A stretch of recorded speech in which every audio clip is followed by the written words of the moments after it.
So is there a point to ask you about the 2030 agenda then?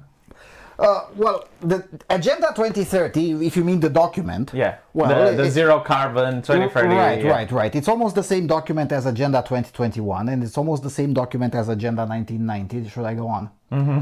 These agenda year wish lists have been published by various UN associated institutions since 1960. Was there ever a World Economic Forum or like a place where the private and the public gather? So like the most high-ranking CEOs with the high-ranking politicians, Yes. and they're gathering and they're Of course. they're having agendas for the betterment of the people. Yeah, well, I dispute the part about for the betterment of the people. Well, that's what they're claiming, right? But meetings between heads of states and regulators and industry have been a thing since the 19th century, since most of the world adopted what we call modern-day capitalism. So you would say that the World Economic Forum has existed in various... In various forms, yes, at least for 200 years, probably more. I And were they this aggressive? Yes, sometimes they were aggressive, sometimes they were less aggressive. I mean, on a long enough timeline, none of this is really that special. I mean, consider the Scottish Rite of Freemasonry, which was basically the version of World Economic Forum of mid 1750s, right? Where you had the most influential thinkers, and most of those tended to be industrialists as well, right? Very wealthy people, trying to persuade the nobility to then persuade the sovereigns, the kings and queens at the time, to adopt various measures, which some of them were pretty radical for their time, such as separation between church and state, or opening of the trade even with hostile powers, and things of that nature. I mean, today what Frédéric Bastiat writes seems pretty self-evident, but it wasn't self-evident when he wrote But it. doesn't that mean that they managed to get their way? No, not always. Sometimes they did, sometimes they didn't. That's the thing. And the same is true today. The World Economic Forum sometimes gets its way, sometimes no, not so much. And the success or the failure of it depends quite a lot of what Adam Smith used to call the human action. I mean, just a few days ago, there was a panel at the World Economic Forum where they say, oh, well, I guess we failed to vaccinate the whole of the population. Heck, we Yeah, I saw failed to that. even vaccinate half of them. It is what it is. And I guess we're going to fail with the climate change agenda as well, because, well, it is what it is. No, It's they were shocked that there's a pushback. Yeah. They were afraid that people like Trump are becoming more popular. Yeah, no, realistically, even they know they'll fail with that one. So now they're going to try to push some of the elements of their agenda via a water shortage crisis or Yeah, something to they that talked effect. about that, Yes. yeah. Will that work? I don't know. Maybe. So how would the water shortage crisis be like? Well, that one cannot. It's very difficult to implement it in Europe, but it's easily implementable Africa? in China. No, in China. China is already on the brink of having a water shortage crisis. So That's going to happen regardless of what the WEF does. Yeah, or but like, doesn't. what is the water shortage crisis like? Like, what are the policies that they would have? Like, the average citizen, like, what would he experience? Well, we can live with low amounts of food, But not without water. but yeah. not without water. So you'll be surprised how many things a thirsty people is willing to accept. No, but like, how would it? So you turn on the faucet. There's no water, right? And what does the government say? Well, what is the? Well, they're gonna make a digitalized system through which you can get your water rationing. Oh, so you need a QR code in order to... And you need a QR code to even get to the water rationing place. And if you're not observant of the whatever arbitrary rules are fashionable that day, your QR code becomes invalid. You don't drink water today. So even then, Maybe nationalized all of the water resources, so there can be no, at least in theory, no private market for water. So even if you can afford to pay for it, you can't get it. yeah, but like you got alcohol, you got juices, right? Like Pepsi, Cola. Yeah, those can also be overly taxed. I mean, that's already done in most European countries. And then you have the rainwater. Like, do you see people collecting rainwater if that happens?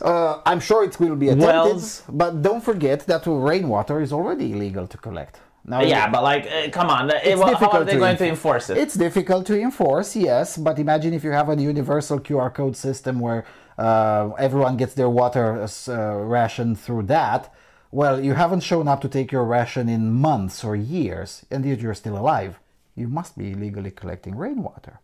Off to the gulag with you. Yeah, but like, how can they justify punishing people for collecting rainwater if that's the case? In Europe, that's difficult, but in China, oh, you don't have to justify it. There you go. That's what I'm So saying. basically, you're saying that it can't be implemented in Europe, or at I'm not least saying it can't be implemented. I'm saying that there's so many moving parts, and there's so many obstacles that it would be foolish to even try. At least on a short enough run. On a long enough run, well, I guess anything is But possible. like, how would they justify? Because this mind boggles me. So like on the television, they would say there's a shortage of water. Like you from your apartment, you can't really know if there's a shortage or not, right? I assume like social media would ban people that go and film lakes and stuff, right? Like that would be illegal. And they would say that because there's a shortage, now we need a QR code and we need to ration the water. Yeah. And what do you do if there's heavy rains and floods?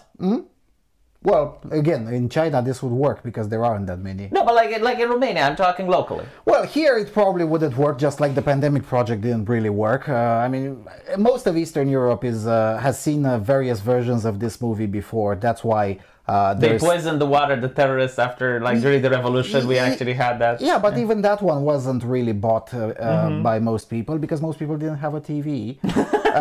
And even those who did, half of them knew that the TV broadcasts exclusively lies. So why would this time be different? That also didn't work. I mean, I suppose that you could convince, even in Romania, you could convince 30 or 40% of the people to submit at least partially.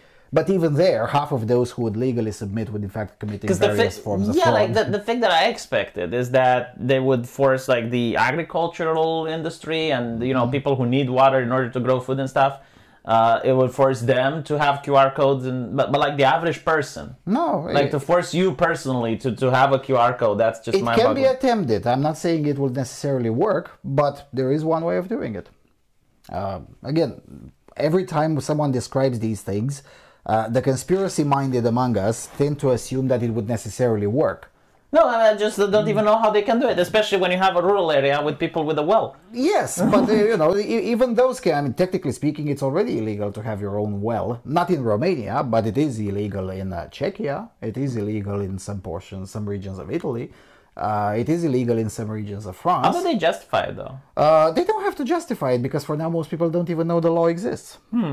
But at some point it can be activated, and if that is deemed a priority by the regime, it can be enforced via state violence as any other law. I mean, at the end of the day, all laws are reliant on the barrel for of a example, gun. I heard in Romania, because now that I moved out of house, like I've been made aware of many legislation that I didn't know it exists. You can't burn your leaves anymore, right? So like if you have a barrel and you collect all the leaves from the yard and you want to burn, no, you can't.